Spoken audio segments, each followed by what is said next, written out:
a nossa saudação cristã, em nome de Jesus Cristo, a todos os nossos amados internautas que nos dão o privilégio da sua audiência e da sua assistência nesta oportunidade. Quero convidar você a abrir sua Bíblia no Evangelho de Mateus, capítulo 16, versículos 16 a 18.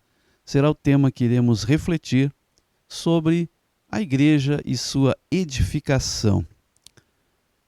E Simão Pedro, respondendo, disse: Tu és o Cristo, o Filho de Deus vivo. E Jesus, respondendo, disse-lhe: Bem-aventurado és tu, Simão Barjonas, porque to não revelou a carne e o sangue, mas meu Pai que está nos céus.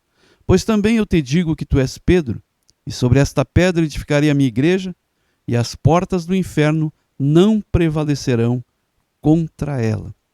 E com este texto, que fala justamente sobre quem é a pedra angular, sobre a confissão que Pedro faz acerca de Jesus, a rocha eterna e inabalável, eu quero convidar você para 3 importantes eventos na Igreja Central da Assembleia de Deus de Taquara, sob a presidência do pastor Pedro Cardoso.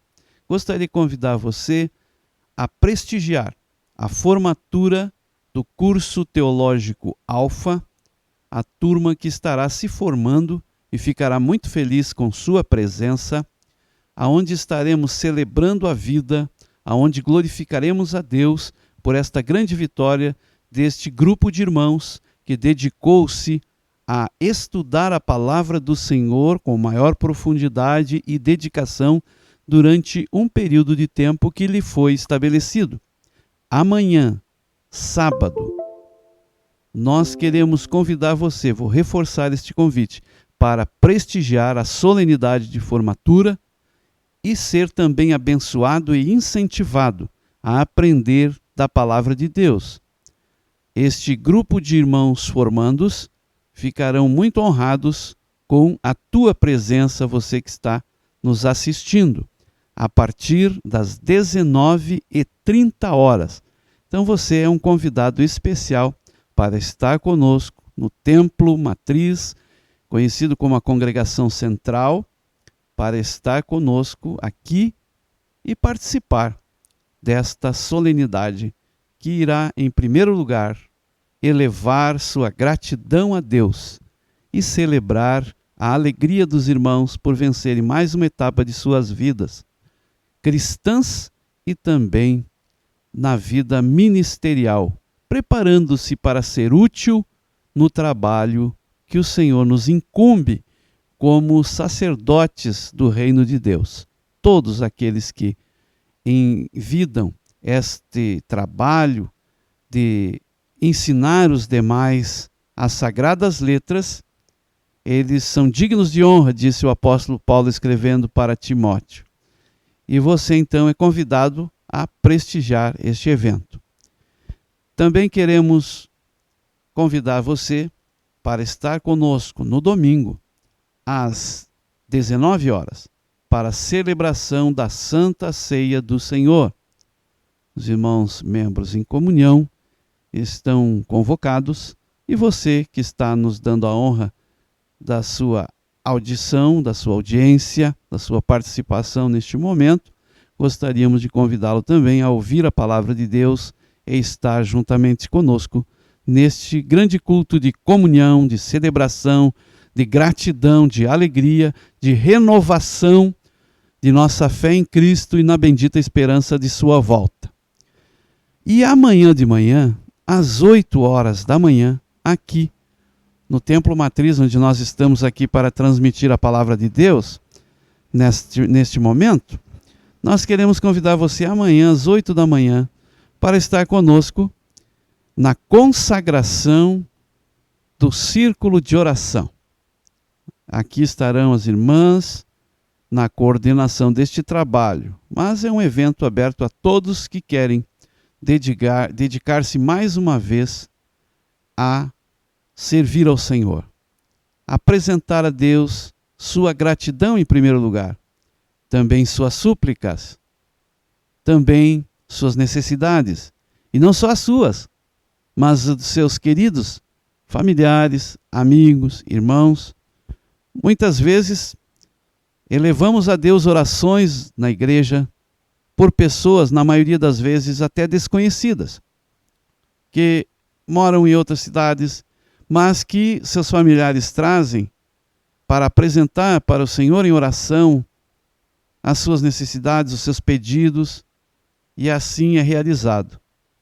E em consequência deste trabalho de apresentar para Deus, aqueles que o fazem fizeram uma consagração. O que é consagrar? É sagrar junto, tornar santo junto. Então, as irmãs se unem diante do Senhor em santificação de atitude, santificação esta que é produzida pelo agir do Espírito Santo mediante a palavra de Deus nos corações, e aqui se reúnem para apresentar para o Senhor suas vidas e, em consequência, vidas e necessidades dos demais. E você está sendo convidado a estar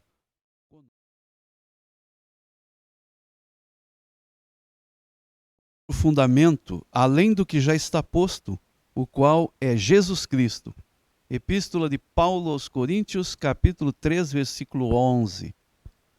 Eu quero trazer uma temática importante, que é a igreja e a sua edificação. Quando se fala em edificação, nós ficamos pensando, uma construção, vamos iniciar um prédio novo. É assim que vem na nossa mente uma edificação, uma construção de um prédio. E não deixa de ser em um aspecto espiritual, porque se alguém construir outro fundamento, a sua edificação fatalmente ruirá. Então, se os componentes usados na construção, e nós temos visto muitas tragédias acontecerem, porque foi mal feita a construção, usado material de qualidade muito ruim. E nós vemos então nas notícias, as manchetes, grandes desastres ocorrerem, porque a massa que deveria ser usada para assentar os tijolos, ou talvez o concreto, foi feito com material que não oportunizou ter a firmeza necessária. E em tudo isso nos ilustra a importância que tem a Igreja do Senhor, não como um prédio, mas como algo edificado sobre um bom alicerce, e não com materiais ruins, mas com grandes virtudes. Virtudes estas que são produzidas pelo Espírito Santo na vida de cada um que compõe a Igreja do Senhor. Eu gostaria de conversar com você para dizer que, em primeiro lugar, o edificador da igreja é o nosso Senhor e Salvador Jesus Cristo. Quando ele conversa, como nós ventilamos no início do nosso programa, quando ele conversa com Pedro, ele complementa a declaração de Pedro, ele diz: edificarei a minha igreja. Então é em Cristo que ela é edificada e por ele ela é edificada.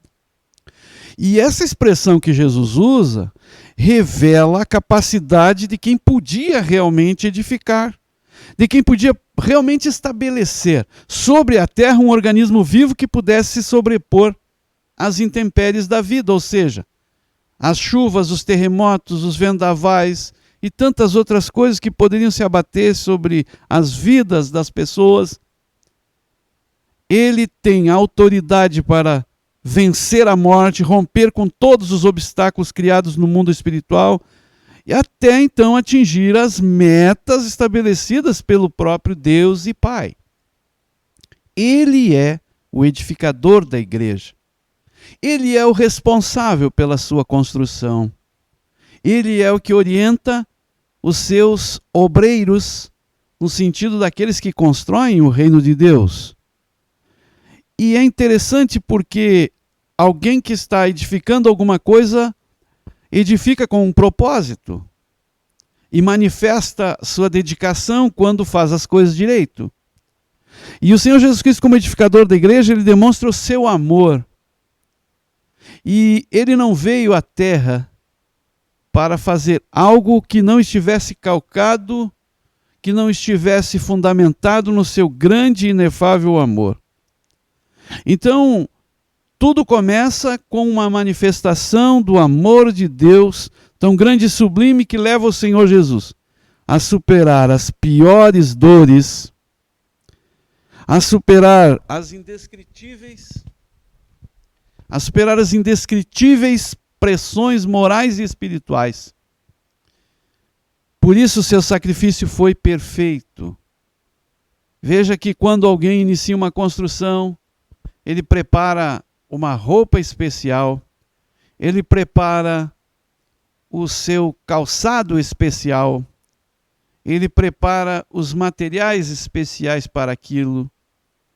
E o Senhor Jesus, ele faz uma renúncia, ele se veste de ser humano, ele se reveste da humanidade, habita entre nós para edificar a sua igreja. E tudo isso por causa de um componente que é inenarrável, o amor de Deus. E isto, João, o apóstolo do amor, ele vai dizer: Deus amou o mundo de tal maneira que deu seu Filho unigênito para que todo aquele que nele crer não pereça, mas tenha a vida eterna. A grandeza desse amor pode ser medida? Não. É imensurável. Mas pode ser visto uma grande parcela nos procedimentos de Cristo, preparando para edificar a sua igreja. Em nenhum momento ele desiste desta construção, mas se dedica a construí-la, inclusive tomando o nosso lugar. A sua obediência é incondicional, ele se entrega provando irrefutavelmente o seu amor.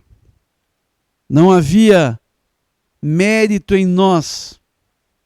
É como aquela pessoa que se inscreve para trabalhar numa construtora, mas ele jamais chegou nem perto de uma enxada, de uma pá, de uma colher de pedreiro. Talvez nunca tenha colocado em seus ombros um saco de cimento ou de cal. Não havia mérito algum em nós, mas muitos pecados. E esses pecados nos separavam dos benefícios divinos. Apesar disso, o Senhor Jesus disse: edificarei a minha igreja.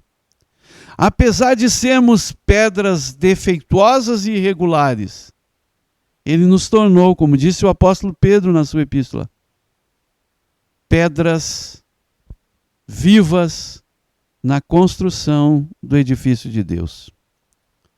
Segunda coisa que eu gostaria de dizer para você é que a igreja foi comprada pelo sangue de Cristo. Então o preço não foi verificado em metros de construção, metros cúbicos, quadrados ou coisa assim, mas foi comprada com o sangue de Cristo. E a igreja se torna então propriedade exclusiva do Senhor. E ele, além de comprar, ele ainda a resgata. Paulo vai nos reforçar: porque fostes comprados por bom preço. E aqui ele está colocando essa expressão bom preço, e ela tem várias conotações. É um preço alto, é um preço que não tínhamos como pagar, mas ele pagou com seu sangue e nos resgatou da nossa vã maneira de viver. Portanto, a igreja do Senhor, eu e você que rendemos nossa vida a Cristo, que fomos alcançados por Ele, que se manifestou a nós, trazendo salvação, que derramou seu Espírito Santo para nos convencer do pecado, da justiça e do juízo. Somos um povo adquirido, cujo preço pago não pode ser avaliado por nenhuma moeda, por nenhuma substância, por nenhum índice da Bolsa de Valores, nada que exista sobre a terra pode medir, pode determinar o valor do preço pago por Cristo. E veja que ele foi vendido por 30 peças de prata. John Davis, em um estudo aprofundado das ciências matemáticas, este teólogo, que viveu no século XIX, citava que naquela época do estudo, custou, as 30 peças de prata valiam $19,50, mais ou menos hoje R$60. Claro que esta equivalência lá no século XIX era bem maior, mas vamos colocar a preço de hoje. Você já imaginou? Para você ver que não há como comparar. Jesus foi vendido por Judas Iscariotes aos membros do Sinédrio por $19,50. Eu não estou aqui doutrinando, nem dogmatizando, nem afirmando. Eu estou apenas fazendo um comparativo. Podia ser $1.000, poderia ser $1 milhão, não importa. Porque o sangue de Cristo vale muito mais do que isto. Não há como medir, eu reforço para você. Não há preço que pague o sacrifício de Cristo na cruz. Porque Ele o fez por amor. Por mim e por você. Para edificar a sua igreja. Jesus entregou-se a si mesmo neste cruel sacrifício. Uma terceira coisa que eu quero dizer a você sobre Cristo como edificador da igreja é que Ele é o detentor de todo o poder no céu e na terra. Ele chega ressuscitado e declara para os discípulos: todo o poder me foi dado, tanto nos céus como na terra. E esse edificador da igreja está colocado acima de todas as coisas. Nele é que se dá a unificação de todas as coisas. Após a sua ressurreição, então o Pai lhe outorga este poder e ele faz esta declaração poderosa. Ele não é apenas um construtor, não é apenas alguém que coordena a construção, mas é o edificador pleno de poderes para fazer, para construir, para renovar, para tornarmos nova criatura. Ele nos torna nova criaturas, faz uma nova construção, porque tudo se faz novo em Cristo. E eu quero chamar a atenção sua para 3 coisas importantes, além de Cristo ser o edificador. Ele também é o fundamento da edificação. Não podemos colocar outro. Como eu disse no começo de minha conversa com você, nós não podemos colocar outro fundamento, outro alicerce, outra pedra angular para sustentar a construção, porque se tirarmos Cristo da construção, ela vai ruir. Não, mas o trincado da parede a gente remenda, a gente coloca lá uma barra de ferro, coloca uma massa forte, não resolve. Vai ruir, vai cair, vai ser implodida aquela construção sem Cristo.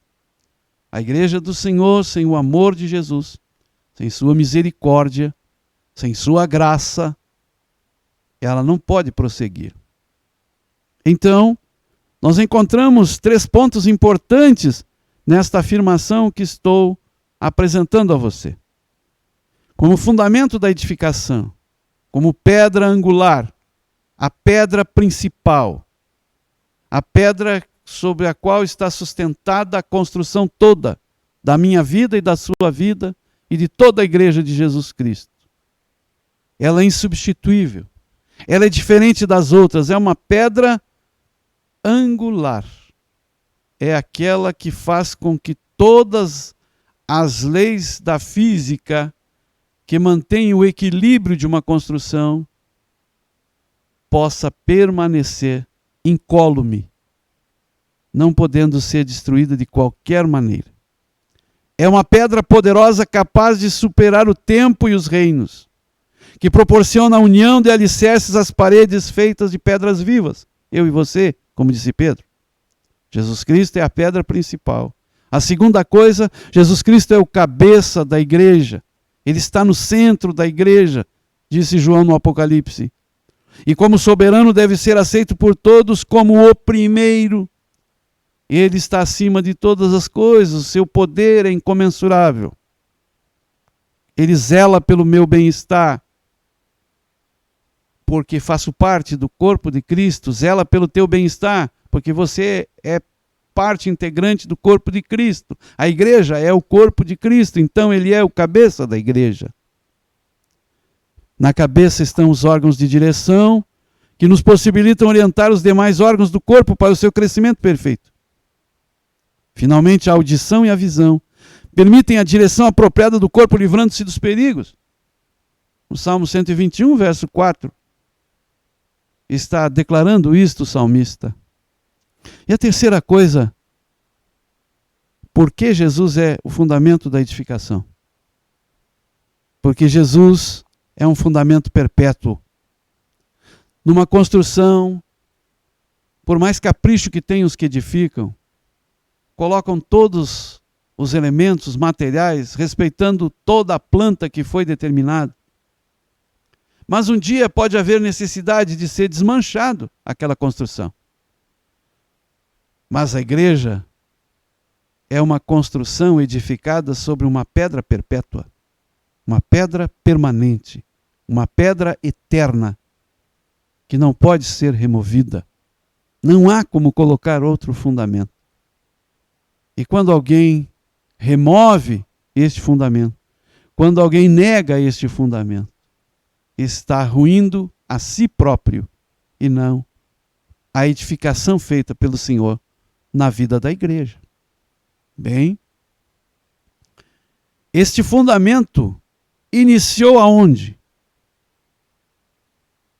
No Calvário, no Monte da Caveira, no Gólgota. Fico pensando, amados irmãos, que Jesus poderia ter sido crucificado, segundo o costume romano, não no monte, poderia ter sido nas planícies.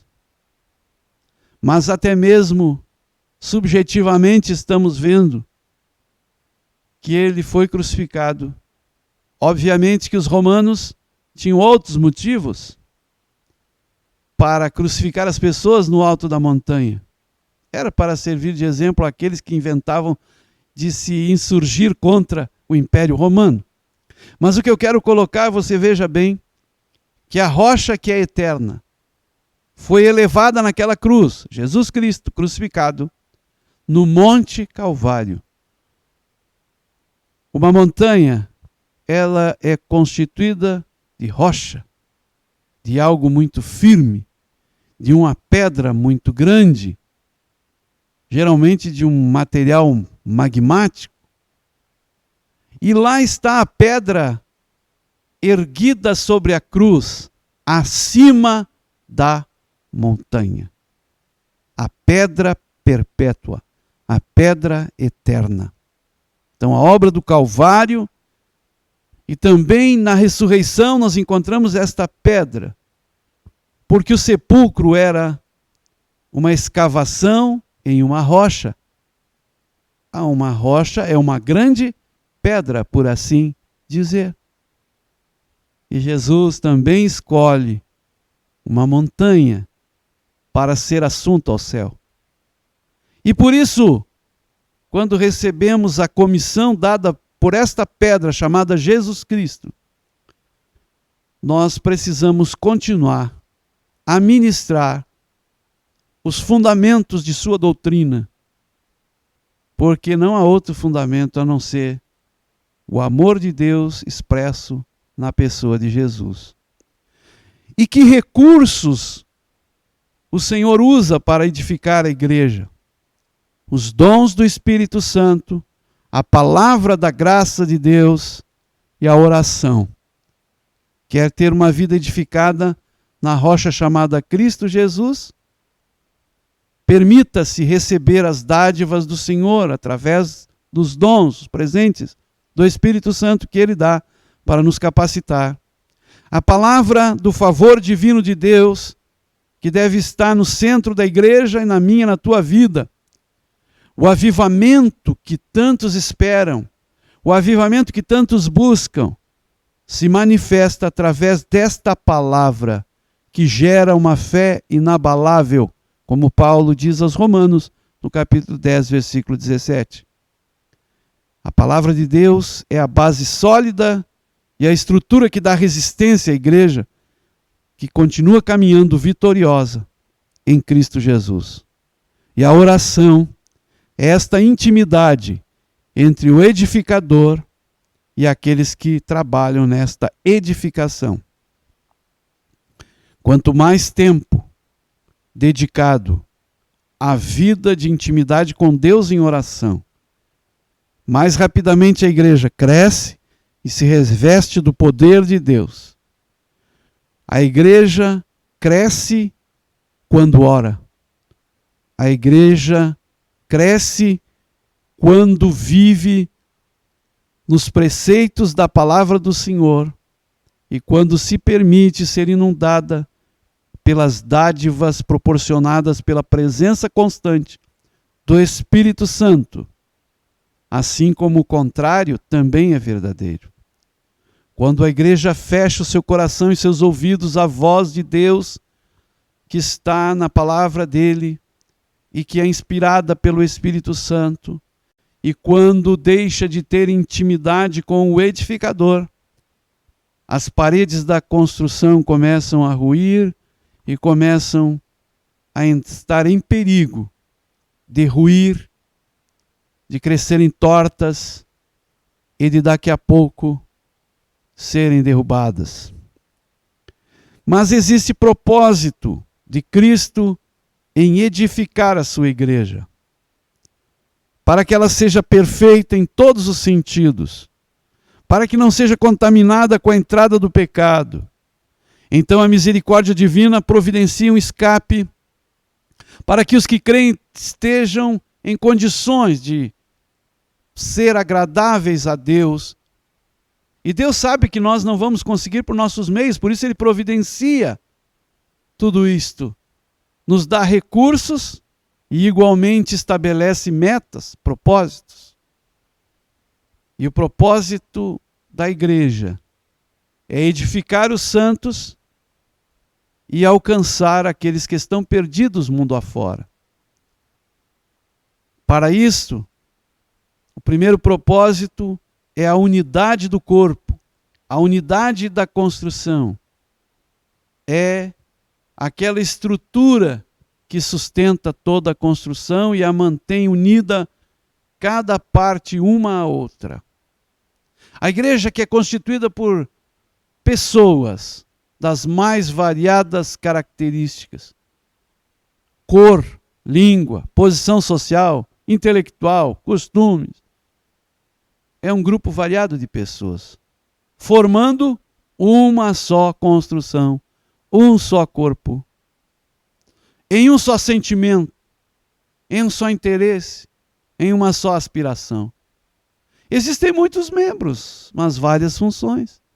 Se aqui fôssemos declinar em uma construção, quantos materiais são usados que você nem nota?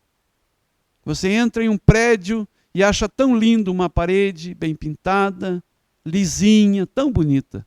Mas quantos componentes estão ali que você não vê? Que talvez, se estivessem expostos, você até acharia que não precisavam estar expostos naquilo ali. Mas para que aquela cor bonita, aquele realce daquela textura na parede, tudo isso pudesse estar ali, há outros componentes formando esses produtos. Assim também, para que muitas pessoas sejam alcançadas pela salvação que Cristo comprou no Calvário, cada peça constante desta edificação, eu e você e todos os demais que creem em Cristo e o seguem, muitos que nem aparecem, mas estão ali constituindo esta construção, têm o mesmo valor para o Senhor. Em um corpo existem muitos membros com variadas funções, mas estão unidos e andam em uma só direção e possuem o mesmo sangue. Assim é a igreja. Ou será que algum dia você viu uma cabeça sozinha caminhando pelo centro da cidade? Ou um braço indo até o mercado, comprando mercadorias e carregando para levar até em casa, sozinho, sem o restante do corpo? O corpo ficou em casa e o braço foi lá buscar as compras no mercado? Não. E o braço não é mais importante que a cabeça, do que a perna, do que o ouvido, do que o nariz, do que a boca ou do que os olhos. Todos têm a sua importância. A igreja é o lugar onde Deus manifesta as suas operações, as suas obras. É a morada de Deus. Esse é um dos propósitos pelos quais Cristo, como edificador, constrói, edifica, mantém, preserva, sustenta a sua igreja. E como ela é a morada do Senhor, ali ocorrem muitas coisas. Quando você passa na frente de uma construção e não vê nenhum trabalhador ali, você pensa, certamente abandonaram esta construção, ou é feriado, ou alguma coisa assim. Mas quando você passa diante de uma construção e você vê um com um martelo na mão, pregando algumas peças de madeira para montar uma caixa, o outro coordenando ali a sua betoneira, colocando materiais para misturar, outro carregando, outro suspendendo através de um aparelho hidráulico que o pessoal popularmente chama de jaú, para poder elevar lá até o andar que é necessário, e lá estão outros assentando tijolos, outros colocando azulejos, outros cuidando da parte hidráulica, outros da parte elétrica, e assim você tem uma gama de pessoas trabalhando, envolvidas, cada uma no seu setor, para que aquela construção fique pronta. A igreja do Senhor é assim, mas o Senhor Deus, através de Cristo, Ele vai manifestar através das suas operações, dos seus prodígios, da sua justiça, da sua misericórdia, da sua bondade, da sua veracidade, do seu amor. E na sua morada ele é buscado e encontrado. O aperfeiçoamento dos seus membros torna a presença de Deus cada vez mais nítida aos olhos do mundo. Quando as pessoas passam e veem a igreja do Senhor, desde o momento em que saímos de casa para ir à casa de Deus, o mundo começa a ser despertado, nem que seja para criticar a sua ida à igreja, mas isso não interfere, porque você prossegue a caminhada e vai à casa de Deus, e quando você chega, lá estão os irmãos também, cada um no seu setor, cada um no seu trabalho, cada um edificando da maneira em que o edificador determinou que o faça, chamou para edificar. Tudo isso porque esperamos que um dia chegue a plena construção, a plena edificação. Porque a salvação foi consumada no Calvário. Mas a santificação é um processo produzido por Cristo em nós, até a sua plena significação eterna. O estado perfeito desta construção, chamada igreja, eu e você. Quando seremos apresentados a Cristo em esplendor, em uma beleza magnificente, sem mácula, sem ruga, revestida a igreja de glória, será a participação da plenitude de Cristo, como disse Paulo aos Efésios, no capítulo 1. Antes de orar, quero que você afirme junto comigo o teu desejo de que o Senhor nos ajude a continuar a caminhada nesta construção para, como meta final eterna, alcançar o estado perfeito e permanecermos eternamente com Ele. Nos apresentarmos para o edificador e dizer: Senhor, conforme a planta que nos deste, assim como Deus deu a Moisés a planta do tabernáculo, assim também nos apresentarmos diante de Deus, dizer: Senhor, conforme o teu desejo de construir, conforme a tua coordenação como edificador, nós estamos aqui de volta para desfrutar da eternidade contigo, por tudo que fizeste, ainda que em alguns momentos pensássemos que estávamos edificando sozinhos, mas tu nunca nos deixaste só. Ao contrário, enviando o teu Espírito Santo, que através da sua palavra, inspirada por ele, nos fez edificar corretamente o teu reino sobre a terra. Esta deve ser a nossa afirmativa. Oremos. Altíssimo Deus, eterno, soberano, onipotente, onisciente, onipresente Deus, em quem não há mudança nem sombra alguma de variação. Em nome de Jesus Cristo, teu Filho amado, edificador, mantenedor e preservador da igreja, pedra angular, pedra de esquina, nós ousamos chegar pelo sacrifício no Calvário, que nos trouxe o benefício de rasgar o véu do santuário, para que tivéssemos a intimidade de entrar na tua presença em oração, de nos tornarmos íntimos, ó Pai amado, e chegar na tua presença ousadamente, para rogar que o teu amor que nos alcançou com salvação também alcance aqueles que estão ouvindo esta transmissão, que nos dão a honra de ouvir a tua palavra, que nos dão a honra de serem nossos espectadores, quando transmitimos aquilo que é a tua voz, a tua palavra, que eles entendam a necessidade de serem construtores habilidosos e que a habilidade vem de ti para que possam assim o fazer. Aqueles que estão enfermos, Senhor, restaura-lhes a saúde. Aqueles que estão sofrendo neste momento perseguições, aqueles que estão sofrendo também em lugares distantes, aqueles que estão empreendendo a sua jornada na obra missionária. Senhor, aqueles que estão em momentos de dificuldade, desempregados, aqueles que estão passando por momentos de lutas na família. Amado Deus, nós apresentamos para ti. Também pedimos que venha abençoar a igreja do Senhor sobre a terra, este teu reino, que busca sempre fazer a tua vontade e o teu querer, ainda que de forma imperfeita, mas tu que és perfeito e que nos aperfeiçoa, ajuda-nos, Senhor, a verdadeiramente fazer a tua obra.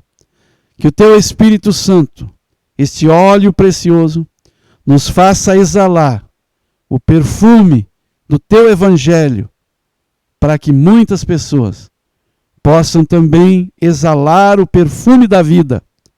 E aqueles que nesta hora estão ainda com o asqueroso e mal cheiroso odor de pecado, sejam lavados pela lavagem de água da tua palavra e também passem a exalar o perfume de Cristo. Obrigado, Deus, por ouvir a nossa oração. Obrigado pelo dom da vida, pelo perdão e pela salvação. Em nome de Jesus nós te agradecemos. Amém. Queremos reforçar o nosso convite para que você esteja conosco em uma dessas atividades, ou nas três, o que seria bem melhor. Amanhã, sábado, 8 da manhã, consagração do Círculo de Oração. À noite, 19h30, a solenidade e culto festivo de ação de graças pela formatura do curso teológico Alfa. E no domingo, 19h, culto de Santa Ceia do Senhor. Todos no culto central, na congregação central, a nossa igreja matriz da Assembleia de Deus de Taquara. Você é o nosso convidado especial. Fique com Deus e até uma outra oportunidade.